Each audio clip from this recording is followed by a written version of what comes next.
সত্য তো এটাই মেরে দোস্ত। চোখে তো মাঝে মাঝে দেখি কতজন রে ফাফর দিয়া বওয়ায় দেয়। ফেরেশতা করে কোনো ফাফর দেওয়া চলবে না। ওইখানেও ফাফর দিবেন? ওইখানেও পোস্টার উঠায় দেখায় দিবেন যে পোস্টার দেখোস না চোখে আমি কে? ওইখানে ফাফর চলবে না। ওইখানে ফাফর খাইতে খাইতেই আপনি তেনা হয়ে যাবেন। ফাফর দিবেন কোত্থেকে?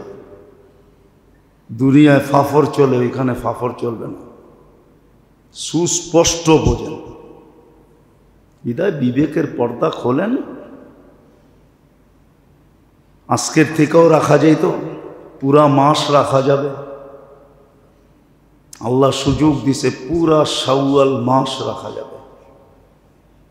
এমনও বাধ্যবাধকতা করেন নাই যে প্রথম 10 দিনই কমপ্লিট করে ফেলতে হবে। বরং আরেকটা সুযোগ দিছে, ইচ্ছা করলে তুমি বাইঙ্গাও রাখতে পারো। এই সপ্তাহে 2টা রাখলেন, আগামী সপ্তাহে 2টা রাখলেন, পরের সপ্তাহে 2টা রাখলেন, 4 সপ্তাহকে ভাগ করে 6টা। এই সপ্তাহে 2টা, মধ্যখানে 1 সপ্তাহ গ্যাপ দিলেন, আবার 2টা রাখলেন, আবার কয়েকদিন গ্যাপ দিয়ে আবার শেষ সপ্তাহে 2টা রাখলেন। এই সুযোগও দিয়ে দিয়েছেন, পুরো মাসের ভিতরে রাখতে পারেন। ফ্যাসিলিটি আর কত দিবে? মাঝে মাঝে ভাইবা তো নিজের বিবেকও নষ্ট হয়ে যায় যে আল্লাহ আপনি কেমন আল্লাহ? সব নুন আপনার খায়, 24 ঘন্টা আপনার নুন খায়, আবার দাঁড়ায় দাঁড়ায় আপনারই ফাফর দেয়। দেয় না? ডাইরেক্ট মুখে না দিলেও তো বাপভঙ্গিতে দেয়, ঠিক না? আল্লাহরে না দেয়, আল্লাহ ওয়ালাদেরকে তো দেয়। আল্লাহকে দিনকে না দেয়, দিনদারকে তো দেয় না, দেয় না? মাঝে মাঝে আমাদেরও বলে ফেলে, কয় টাকার মৌলবি, এত বড় বড় কথা কোন? মনে হয় উনি টাকার পাহাড় আর কি।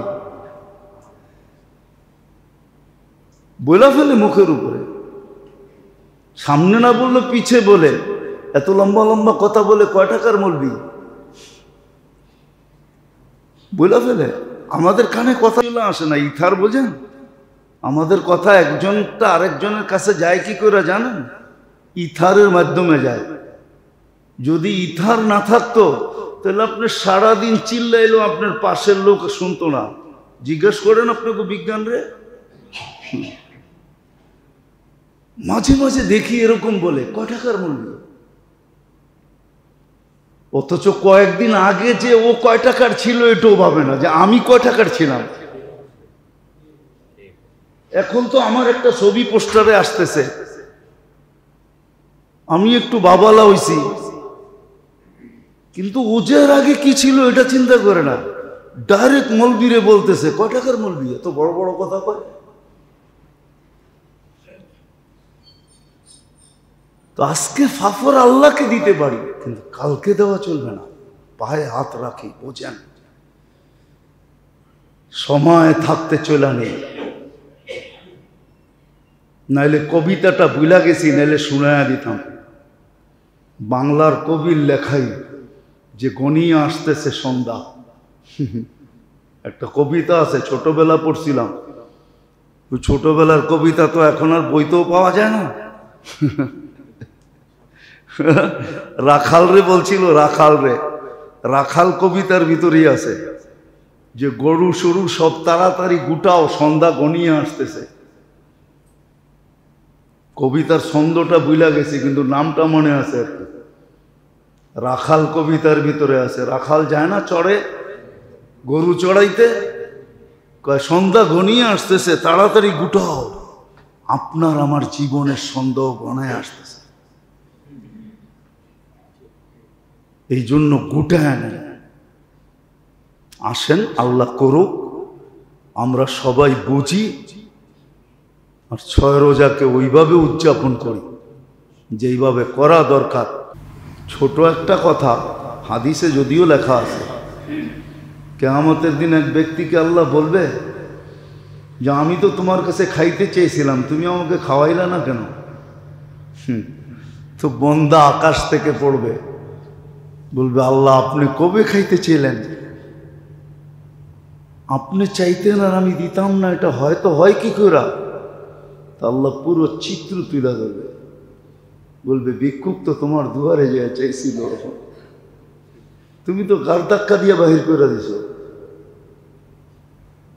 ধনী তো আমি তোমাকে বানাইছিলাম, ফকির তো ওকে আমিই বানাইছিলাম, আমি তো ওকে তোমার দুয়ারে পাঠাইছিলাম, দরজায় পাঠাইছিলাম।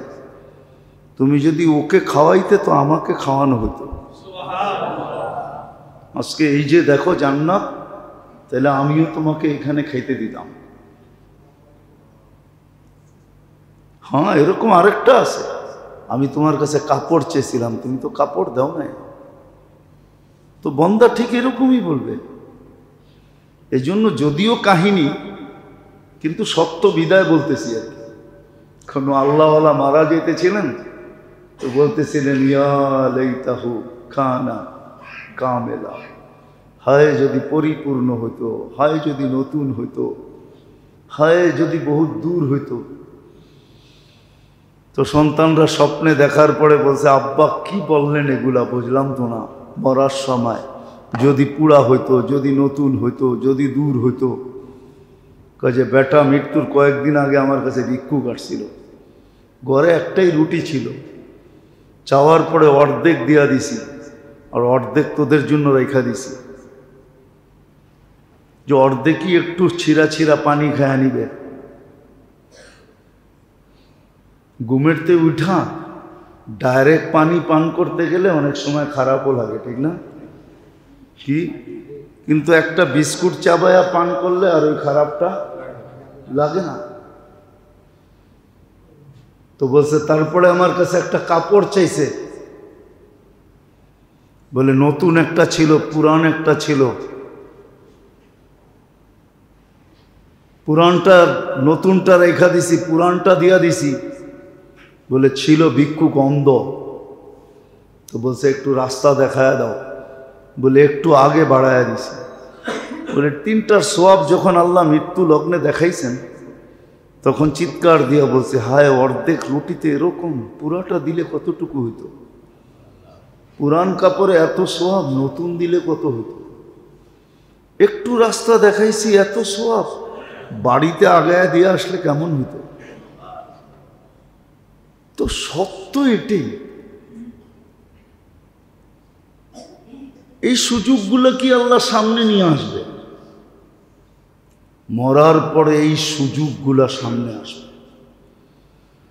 আল্লাহ বলবে আমি তো সুযোগে কোনো ত্রুটি করি নাই,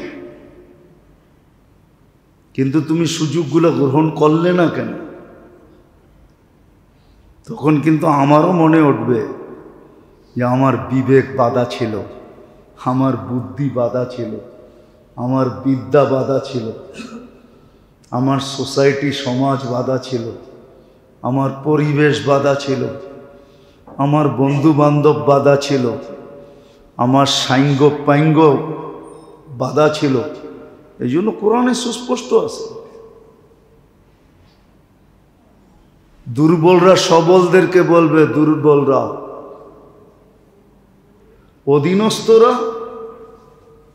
অধীনস্থরা বলবে যে তোমাদের পিছে চলার কারণেই আজকে আমাদের এই দুরবস্থা। তো ওনারা ওই দিনও দমক দিয়া বলবে বেশি কথা বলিস না, তুইও যেখানে আমিও এখানে, চুপ করে ব। অনেক সময় বলে না বেশি কথা কইস না, চুপ করে ব। তুই দুযোগও এটাই বলবে তুইও যেখানে আমিও তো এখানে, এত কথা বলিস কেন, চুপ করে ব। তুইও বক কর, আমিও বক করি। হ্যাঁ, মধ্যখানে একটা কথা এটা বলবে অবশ্যই, যে তুই আমার পিছে চললি কেন? তুই আমার পিছে আমার কথায় নাচলি কেন? আমার কথায় চোখ বন্ধ করে দৌড় দিলি কেন? এই কথাটাও কোরআনে লেখা আছে, কেন আমার পিছে চললে? এই জন্য মেরে দোস্ত আসেন, বোঝেন, সহি জিনিসটাকে বোঝেন। এজন্যই প্রথম কথা এটাই ছিল যে সহি বুঝা বিরাট বড় দৌলত। সত্য জিনিসটাকে বোঝেন, উপলব্ধি করেন, কাজে দিবে। আর নাইলে একদিন আজকে তো বসতে একটু শিখতে হয়, ভাবতে হয়, চিন্তা করতে হয়, একটু নড়াচড়া করতে হয়, তাইলে বুঝে আসে। কিন্তু কালকে কিন্তু সব কিছু ছাড়াই বুঝে আসবে, কিন্তু ওই দিন বুঝা কোনো কাজে দিবে না। এটাও সুস্পষ্ট। বুঝবে না এরকম না, সবাই বুঝবে,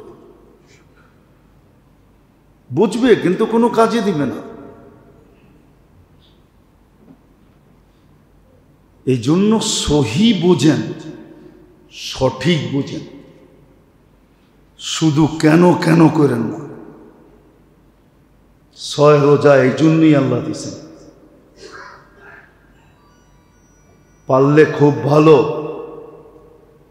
বললামই তো যে এটা ফরজ না, এটা নফল, কিন্তু পারাটাই চাই। পারলে ভালো হবে, এটা পরিপূর্ণ কোর্স কমপ্লিট হবে। 1 মাসের পরে যে কোর্সটা, এটা কমপ্লিট হবে। আর না হলে চলে যাবেন, চলে যাবেন। রমজান যেরকম একটা কোর্স ছিল, 6 রোজাটাও রমজানের কোর্সের অন্তর্ভুক্ত। আর কোর্স সবসময় কমপ্লিট করতে হয়। কোর্স সবসময় অ্যান্টিবায়োটিক কমসে কম 7 দিন 15 দিন খাইতে হয়। ওইখানে তো জিজ্ঞেস করে না, ঠিক না? এত পাওয়ারফুল অ্যান্টিবায়োটিক কেন আমি 7 দিন খাবো? তাও 3 বেলা, আবার 2 ট্যাবলেট। ওইখানে তো জিজ্ঞেস করে না। বড় বড় শিক্ষিতরও তো জিজ্ঞেস করে না, এইখানে কেন জিজ্ঞেস করে? আপনি যুক্তি দিয়ে বুঝান আমাকে, দেখবেন আমাদের শিক্ষিত লোকগুলো এখানে এসে প্রশ্ন করে। সব প্রশ্ন দেখবেন দিনের ব্যাপারে, ধর্মের ব্যাপারে, আল্লাহর ব্যাপারে, রসুলের ব্যাপারে, আল্লাহর বিষয়, রসুলের বিষয়, সব প্রশ্ন এখানে দেখবেন। কিন্তু আর কোনো ব্যাপারে প্রশ্ন করে না। অথচ এই পর্যন্ত ডাক্তারদের থিওরি কত চেঞ্জ হলো। চেঞ্জ হয় না? না দেখানো যাবে না? ডাক্তারদের থিওরি এই পর্যন্ত কত চেঞ্জ হলো, ঠিক না?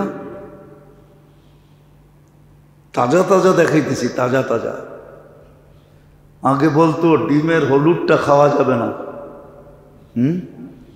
এখন বলতেছে ডেলি 3টা খাইলেও অসুবিধা নেই, বরং খাওয়া চাই।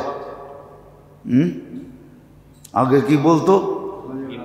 খালি সাদাটা খাবেন। আল্লাহ কুসুম এমনি দিয়া দিছে, ঠিক না? না বুঝেই কুসুম ঠুইকা দিছে, ঠিক না? হ্যাঁ, এখন এসে আবার থিওরি চেঞ্জ, যে না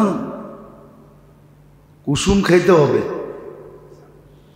ডেলি 3টাও খাওয়া যাবে, 3টা খাওয়া, 2-3টা খাওয়া চাই, স্বাস্থ্যের জন্য ভালো।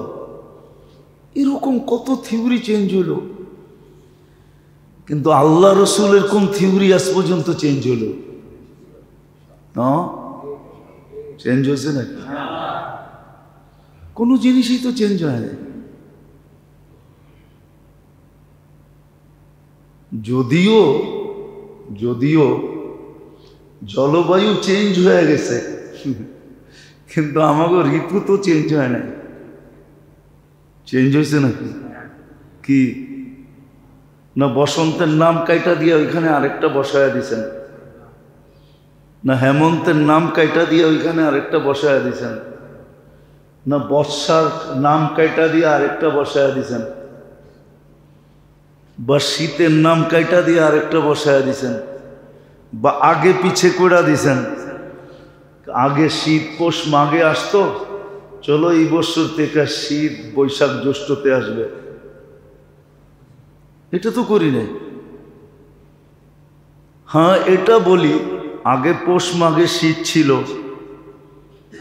পৌষের শীত মহিষের গায়ে পর্যন্ত লাগতো, মাঘের শীত যায় বাঘের গায়ে পর্যন্ত লাগতো। এখন আমাদের গায়েই লাগে না, ঠিক না? এইটা বলি বটে, ঠিক না? কিন্তু চেঞ্জ তো করি না, কারণ আল্লাহর পক্ষ থেকে নির্ধারিত ঋতু, এটা চেঞ্জ হবে না। আল্লাহর কিছু চেঞ্জ হয় না।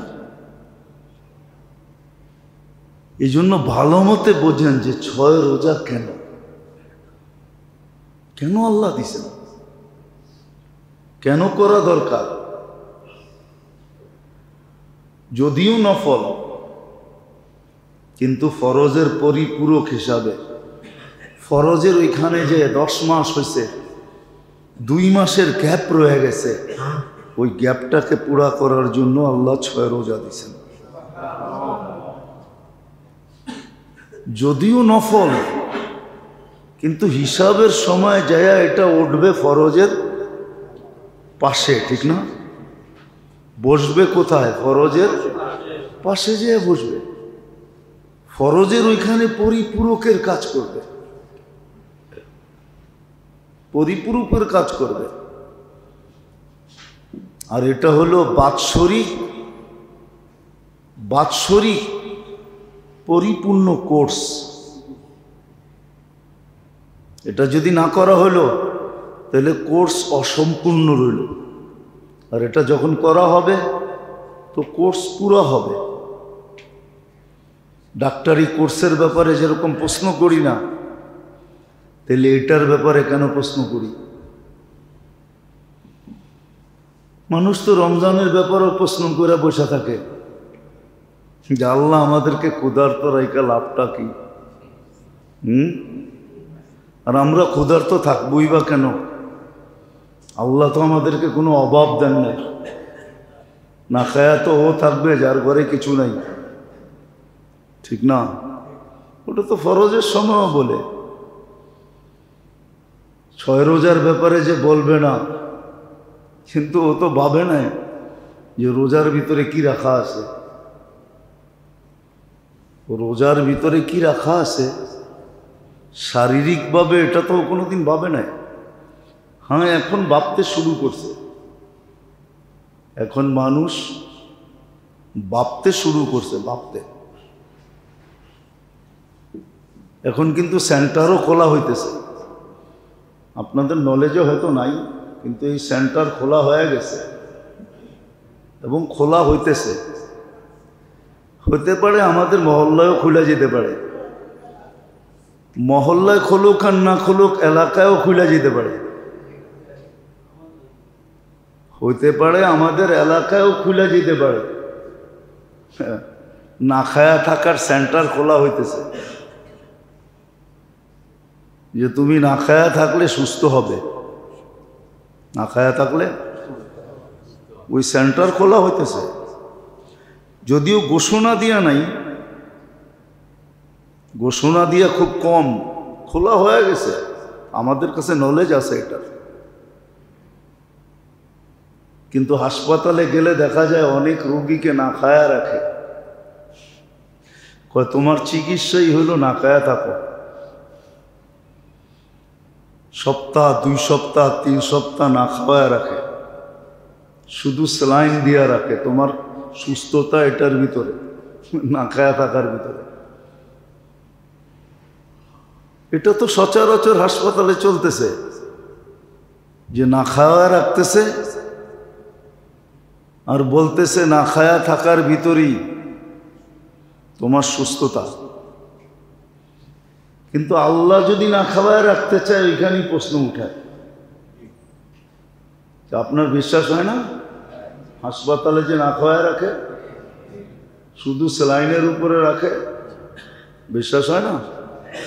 ডাক্তারকে যদি জিজ্ঞেস করা হয় না খাওয়ায় রাখছেন কেন, তো বলবে বেটা তুই কি ডাক্তার না আমি ডাক্তার? রোগীর সুস্থতা চাস না লাশ নিতে চাস? যদি সুস্থ নিতে চাস তাহলে না খাওয়াই রাখতে হবে, ওর চিকিৎসাই না খাওয়ানো। আল্লাহ যদি না খাওয়ায় রাখে এখানে প্রশ্ন উঠান কেন? ওইখানে উঠাইলেন না কেন? আমি তো কালকে রাত্র এক রুগী দেখে আসলাম, না খাওয়ায় রাখছে। বেচারা এনারা উঠতে পারে না, বইতে পারে। কয় সুস্থতা এটার ভিতরেই, দিন দিন ডাউন হইতেছে, কবে যে লাভ ধাক্কা দিয়ে উপরে উঠবে আল্লাহই জানে। তো যদি দুনিয়ার চিকিৎসার ভিতরে এটা থাকতে পারে, তাহলে আল্লাহ দিলে অসুবিধা কোথায়? বানাইছেন তো এটা আল্লাহ, ঠিক না? হ্যাঁ, ও আপনার সব প্রশ্ন আল্লাহর উপরে। তাহলে প্রস্তুত থাকেন, যদি সব প্রশ্ন আল্লাহর উপরে হয় তাহলে আজকে প্রস্তুত থাকেন, প্রস্তুতি নিয়ে রাখেন। হাদিসে আছে কুলতু ফাসামি'তু, আল্লাহ বলে দুনিয়ায় খুব বলছো, আমি খালি শুনছি, একটারও জবাব দিইনি। আজকে আমি বলবো, তুমি শুনবে। শুধু শুনবে না, জবাবও দিতে হবে। আজকে শুনাইয়া দিছে আল্লাহ, আমি কিতাব থেকে দিতেছি, হাদিস থেকে দিতেছি। হাদিসে কুদসি আল্লাহ নিজে বলে কুলতু ফাসামি'তু, তুমি সারাদিন বলছো, আমি খালি শুনছি। সামিউন, আল্লাহ শুনতেছে, ঠিক না? প্রতি উত্তর, কোনো উত্তর দেন না। আল্লাহকে উত্তর দিতে পারেন না? কি আল্লাহ অবশ্যই উত্তর দিতে পারে, ঠিক না? আল্লাহ নিজে আইসা তো উত্তর দিতে হবে না। আল্লাহ শুধু উত্তর দিতে পারে না, ঠাডায়ও দিতে পারে। না পারে না? না আল্লাহর আইসা ঠাডায়া দিতে হবে? আল্লাহর আইসা ঠাডায়া দেওয়ার দরকার নেই। আল্লাহ মাঝে মাঝে দেখায় না, আল্লাহ বলে আমি বাতাসে হুকুম দিলে তোকে ঠাডায়া দিবে একটা। দেখেন না মাঝে মাঝে ঘর বাড়ি সব উড়া যায়, কি ওটা বাতাস পাঠাইছে যে বুঝাও, মানুষ সহ উড়ে নিয়ে যায়। আল্লাহ বলে আজকে আমি শুনতেছি, তুমি বলতেছো, বলতে থাকো, প্রস্তুত থাকো। একদিন আসবে আমি বলবো, তুমি শুনবে। এই জন্য কিয়ামতের দিন কিছু লোককে আল্লাহ বলবে কুলতু ফাসামি'তু, তুমি লোকসভায় বলছো তাও শুনছি, বন্ধু বান্ধবের কাছে বলছো তাও শুনছি, টকশোতে বৈশা বলছো তাও শুনছি, সব জায়গায় বৈশা বলছো আর আমি শুনছি। আজকে আমি বলবো, তুমি শুনবে। আর শুধু শুনবে না, সাথে সাথে জবাবও দিতে হবে। জবাব, এটাই সত্য। তো যেটা বুঝাইতেছিলাম যে 6 রোজা কেন, এটার ফিলোসফি কি? কেন আল্লাহ 6 রোজা দিলেন? যুক্তিকতাকে পূর্ণ করার জন্য আল্লাহ 6 রোজা দিয়েছেন। যে যুক্তিতে তো বলে 1 মাস 10 মাস ছিল, তাহলে তো আমার জীবনে 2 মাস গ্যাপ রয়ে গেল। এটা তো আল্লাহর এহসান যে আল্লাহ নফলকে ফরজের পরিপূরক বানায় দিয়েছেন, গ্যাপকে পূর্ণ করার জন্য বানায় দিয়েছেন। গ্যাপকে পূর্ণ করছেন। দ্বিতীয় জবাব এটাও হইতে পারে যেটা একটা কোর্স, 1 মাস পরে আবার 6 দিন রেখা কোর্স কমপ্লিট করতে হবে। ডাক্তারি কোর্সে যেরকম কেন হয় না, তাহলে আল্লাহর কোর্সে কেন কেন হবে? আর এটা শুধু আখেরাতের দিক দিয়ে আসা, শরীরের দিক দিয়েও, শরীরের দিক দিয়েও রোজা শরীরের দিক দিয়ে না খায়া থাকাটা, ওই যে যারা প্রশ্ন করে না যে আল্লাহ আমাদেরকে না খাওয়া রেখা লাভটা কি, আর আমরা কেনই না খায়া থাকবো? আল্লাহ তো অনেক দিছে। কোনোদিন তো এটা ভাবেন নাই? এই প্রবাদ বাক্য যদি ভাবতেন তাহলে এই প্রশ্ন আসতো না যদি এই প্রবাদ বাক্য ভাবতাম যে নদীর এপার গারে নদীর এপার ভাঙ্গে ওপার গড়ে, এই তো নদীর খেলা, সকাল বেলার ধনীরে তুই ফকির সন্ধ্যা বেলা, এটা যদি ভাবতো, আছে দুনিয়াতে প্রমাণ আছে। আমার সাথে চললেন, আমি দেখায় দিব আপনাদেরকে। আমার সাথে চলেন, আমি দেখায় দেব। দুনিয়াতে এরকম লোক এখনো বেঁচে আছে। এক সময় ভাবতো যে গোলা শেষ হবে না, 2 হাতে খরচ করলেও শেষ হবে না, 14 গোষ্ঠী খাইলেও আমার সম্পদ শেষ হবে না। এরম লোক এখনো দুনিয়াতে আমি চিনি। একটা টাকার জন্য হাত পাতে হাত চিনি। বিশ্বাস হয় না? শুধু মানুষ না, অনেক বড় বড় লোক চিনি। 2-3 বছর আগেই আমার সাথে আমেরিকাতে লস এঞ্জেলিসে একজনের সাথে দেখা হয়েছিল। এখন ট্যাক্সি চালায়, ট্যাক্সি। তাকে জিজ্ঞাসা করছিলাম, তুমি এখন ট্যাক্সি চালাও, যখন তুমি ওইখানে ছিলা তখন তো ভাবছি আমার 14 পুরুষ খাইলেও আমার সম্পদ শেষ হবে না, কিন্তু এখন তো দেখতেছি আমি $1 জন্য ট্যাক্সি নিয়ে বেরিয়ে হয়।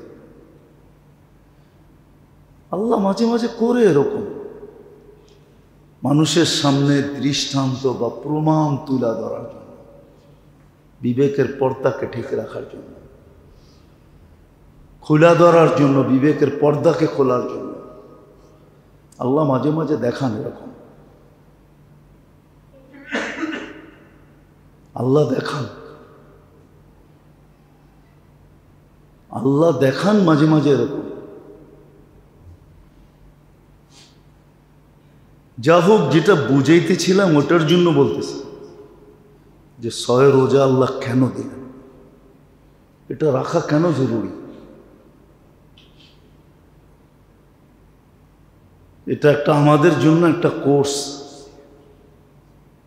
যেটা 1 মাসে পূর্ণ হয় না, তারপর নফল হিসাবে 6 মাস 6 দিন দিয়া দিছে যে তুমি এটাকে পুরা করো। তাহলে দেখা যাবে শারীরিকভাবেও আবার আধ্যাত্মিকভাবেও, দুনিয়ার হিসাবেও আখেরাতের হিসাবেও পরিপূর্ণতা নেমে আসবে। এই জন্য মেরে দোস্ত, এটাকে হেলায় উড়ায় দেওয়া ঠিক না। আর এটাও সত্য, জীবনে যেই সুযোগগুলাই আল্লাহ মানুষের সামনে নিয়ে আসেন, এটাও কিতাবে সুস্পষ্ট আছে। যেই সুযোগগুলা মানুষের সামনে আল্লাহ নিয়ে আসেন, এই জন্য বাংলায় একটা কথাও আছে, বাংলায় একটা কথাও আছে যে সূর্য ডুবার আগে যতটুক চলতে পারো চলে নাও, কেন অন্ধকার যখন নাইমা আসবে তখন জঙ্গল তো অন্ধকার হবে হবেই, এমনকি যেখানে জঙ্গল নাই ওটাও অন্ধকার হবে না। এমনকি খালি জঙ্গল অন্ধকার হবে, বাকিটা সব আলো ঠিক থাকবে? অন্ধকার সব জায়গায় নেমে আসবে। এই জন্য এখনই চলে নেওয়া উচিত, যতটুক চলতে পারা এখনই চলা, এটার নামই বুদ্ধিমান, এটার নামই বুদ্ধিমান। এই জন্য 6 রোজাকে অ্যাবাউট না করা চাই, হেলা মনে না করা চাই, হালকা মনে না করা চাই, বরং বললাম না, এটাকে পরিপূর্ণ কোর্সের পূর্ণতার জন্য 6 রোজা, এটাকে পুরা করা চাই। এবং যাদের উপরে বড় ঘরের লোকদেরকেও এটার উপরে উদ্বুদ্ধ করা চাই যে না ভাই, 6 রোজা সবার রাখা উচিত। যদিও আমি জরুরি বলতেছি না, যেটা ফরজ না, নফল। কিন্তু এতগুলো কথা বললাম এটাকে বোঝানোর জন্য, যেটার ফিলোসফি কি, যুক্তিগতা কি, যেটা পরিপূর্ণ কোর্স।